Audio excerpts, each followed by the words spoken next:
looking to round everybody up and put them down in Florida into the detention center that has become known as Alligator Alcatraz. Yeah, it's quite a name. You know, the president was talking about it a little bit earlier today as he began his trip down to Alligator Alcatraz, and it made the point that they need some kind of system to work through. You know, you got all this red tape, and even though they've been proven right at even the Supreme Court level, right, in terms of the deportations that are now being allowed and the canceling of visas for people, 530 some odd thousand of them that were brought here from Haiti, Nicaragua, Venezuela, and Cuba under the Biden administration. They're canceling those visas, but what do you do with them at that point?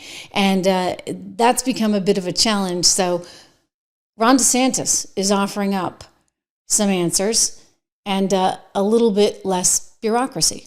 This is, we're offering up our National Guard and other folks in Florida to be deputized to be immigration judges. We're working with the Department of Justice for the approvals. I'm sure Pam will approve.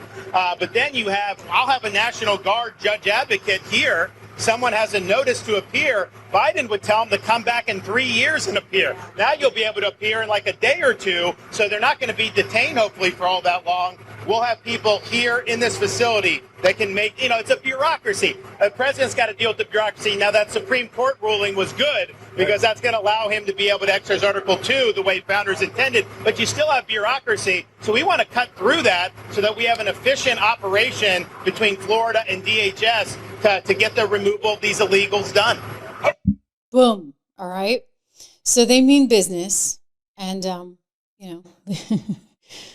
alligators are quite an image, let me just say. As someone who grew up in the Northeast, I have a special fear for those things, so that takes on a whole new meaning. But the point being that they want to be able to expedite some of these people out of the country. And in terms of some of the national security concerns, et cetera, their hope is that they'll be able to do this in a more efficient kind of fashion. So what does AOC do with all of this? Well, she's trying to twist it into somehow that the GOP is totally anti-immigrant. Here's my newsflash for her. You know what? They're not anti-immigrant. The party's not anti-immigrant. The party is pro-legal immigration. So that means some kind of system has to be developed so that you know who the heck is in the country. Don't try and tar and feather them with this whole idea that they're completely anti-immigrant. I think that's insanely unfair. But you guys have gone the opposite direction. We're all about open borders, are you not?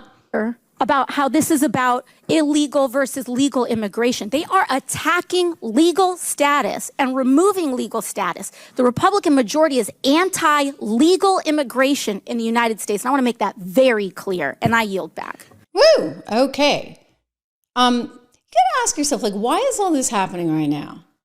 I mean, I know it's Trump and everything, right? We know that Trump, ever since he went down the escalator and said, there's people that we shouldn't have in this country, here in this country, he has become a lightning rod for this. And so they want to go after him. And in going after him, they go after this issue. But they kind of make themselves look foolish in the process. I mean, Jasmine Crockett, you need look no further than the representative from Texas one, Jasmine Crockett, making some lousy remarks, trying to sell her constituency on why you need open borders. So I had to go around the country and educate people about what immigrants do for this country, or the fact that we are a country of immigrants. Right. The fact is, ain't none of y'all trying to go and farm right now. Okay, so I'm lying. Raise your hands. You're not. We done picking cotton. We are. You can't pay us enough to find a plantation. I know that's right. Wow. So quite a way to phrase it. Yeah, it's quite a sales pitch. But you, again, need to ask, why is this all happening right now? Why has the left gotten so extreme? Why are they trying to argue for open borders? And it brings you back to this article earlier in the year. New York moves to allow 800,000 non-citizens to vote in local elections. New York City will become the largest municipality in the country to allow legal residents to vote if the election is approved as expected in December. Okay, so that's a pretty fascinating headline. And for everybody who's like, oh no, there's no way that would actually happen. Well, I mean, they were trying. If the appellate court hadn't struck it down, you would have had 800,000 non-citizens who were quote unquote legally here, right? Just think about the 532,000 that Biden imported from the likes of Nicaragua, Haiti, Cuba, and Venezuela. Think about that. Okay, so I guess you sort of legally are here because you've been given this pass, which by the way, Donald Trump just took away. And suddenly you're voting in elections. You wonder how this works, right? It's just math at the end of the day, unfortunately, but by the way, this is a big part of why Donald Trump won. Don't kid yourself, Dems. People aren't really into this. And let me go back to what the actual rules are. The actual rules are in terms of asylum, etc. And we got real rules on the book. 8 U.S.C. 1158 aligns with the 1951 Refugee Convention and the 1967 Protocol. To qualify for asylum, the applicant must prove two things, okay? One, persecution of well-founded fear of persecution, must have suffered persecution or have had a genuine and responsible fear of future persecution, and be with protected grounds. So you got to meet both of these criteria. So one, you have to be fearful, right, of your life and the situation there, but it can't just be because it's a terrible place. I mean, there's plenty of terrible places out there. It can't be. It actually has to be on these protected grounds. 1, race. 2, religion, nationality, political opinion, or membership in a particular social group. So this is pretty narrowly defined. And yet they wanted to change it into something entirely different. Why, you ask, why? And look, I gotta, I hate to be so critical, shall we say, but you had 800,000 people that had a shot at voting in local elections that were not actually citizens of the United States. Like, what the heck is that about?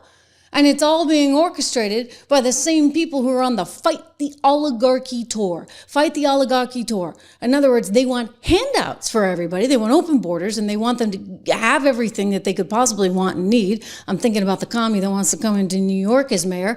And then they have the audacity to get out there and ride around on a private jet. Here is AOC with her Fight the Oligarchy tour.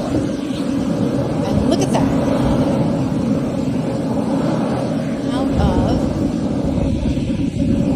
What do you know? Stepping out of none other than a private plane.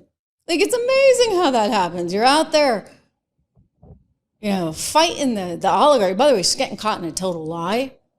We talked about this yesterday because she apparently likes to say that she's a girl from the Bronx, but turns out she's kind of from a Tony suburb.